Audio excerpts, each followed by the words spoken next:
నేను దగ్గర 2 కోట్లు దాబెట్టాను.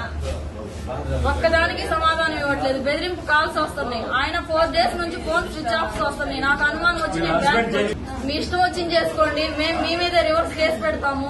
ఈ రోజే సార్ మేము బ్యాంక్ వచ్చింది. నిన్న బ్యాంక్ హాలిడే. నిన్న కాక మొన్న మాకు ఫ్రాడ్ జరిగింది అని చెప్పారు. నిన్నటి నుంచి తిరుగుతానే ఉన్నాము. ఉదయం వస్తే బ్యాంక్ నిండా వీళ్ళే.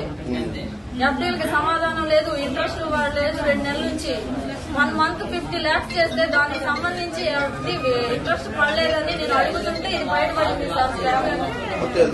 2 కోట్లు సార్. గోల్డ్ కూడా పెట్టాను సార్. గోల్డ్ మీద మాకు ఇంట్రెస్ట్ లేకుండా అమౌంట్ అని చెప్పేసి 5 లక్షలు గోల్డ్ అయితే 3 లక్షలు 2.5 లక్షలు ప్రాసెస్ లో ఇచ్చారు. వాళ్ళు స్లిప్ వెనక పెన్ను మీద రాసి బ్యాంక్ స్టాంప్ వేసి సైన్ ఇచ్చి ఇచ్చారు. మెయిన్ పర్సన్స్ వచ్చి హరీష్, నరేష్, రేఖ.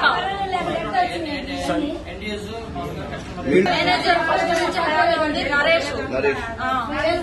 హరీష్ వచ్చేసి రిజైన్ చేశారని చెప్తున్నారు. నేను 20 days 15 days బ్యాక్ గోల్డ్ తీసుకెళ్లాను. రిజైన్ చేస్తే నాకు గోల్డ్ ఎట్లా ఇస్తాడు?